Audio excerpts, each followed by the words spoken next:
you. Hi, I'm here with Karen Lumley, MP for Redditch. Say hello. Hello. You've been in Parliament since 2010, but you have been a member of the Conservative Party for over 20 years. Do you feel the view of women in politics has changed? It's changed completely. When I first was elected in Berlin in 1995, one of the questions that was asked of me was how would I manage my childcare? And my answer was if Margaret Thatcher could manage hers as the Prime Minister, firstly and Prime Minister, I'm sure that I could manage mine. So I think the view of women politicians has changed significantly, and it's really nice to be here with women who've been selected on merit. Brilliant. And you are a Company Secretary for RKL Geological Services and a political consultant for the Westminster Foundation for Democracy's Conservative Programme, and you've travelled around the world to many countries. And in a job where people say that there's no time, you seem to do a lot with your time. Does that mean that it does allow you to do stuff that you feel very passionate about? I do. Obviously now I'm a full-time member of Parliament, which I am. I don't get as much time to do the travelling that I did.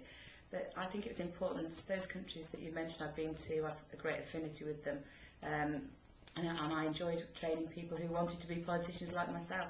And the latest one I did was the Maldives, which was fantastic. Amazing. And actually we got the first ever democratically elected president who came for lunch with me in the House of Commons in October. Oh, fantastic.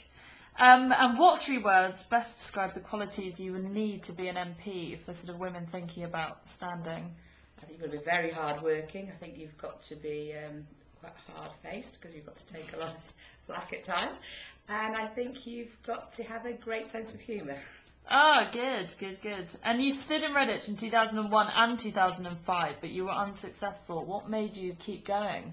Well, I have to say, after 2005, I took a long, hard look and thought, is this for me? And then my view was at that time was, how would I feel in 2010 if somebody else had taken the seat and I was sitting there watching it on election night? So I thought, one more go, and it was third time lucky for me.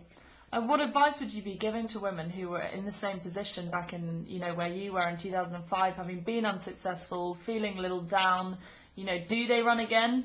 Yes, and you never give up in politics. Once it's in your blood, you just carry on and on and on. And my advice to them is, or to any woman who wants to be in politics, it's a great life. It's hard work, but it's a great life, and I'm enjoying it tremendously. Good. And since you've been in, the view of the job must have changed. So what is the reality of being an MP? The reality is it's hard work, it's long hours. I don't get to spend perhaps as much time in Redditch as I'd like to. It's a long time here and late nights sometimes. Monday was late night, 11 o'clock. But I get to go home to a fantastic constituency. I have some brilliant staff who work with me, and I really just love it. Fantastic. And finally, are we far off from seeing our next female leader of a party? I don't think we'll be seeing. I think David Cameron is a brilliant leader. I think he's doing a brilliant job. And I think it's great to see we've got a female Home Secretary, and the lady I beat obviously was the first female Home Secretary. Yeah. So no, I think David Cameron's doing a fantastic job, and I think he will be the Prime Minister for a long time to come. All right, thank you so much.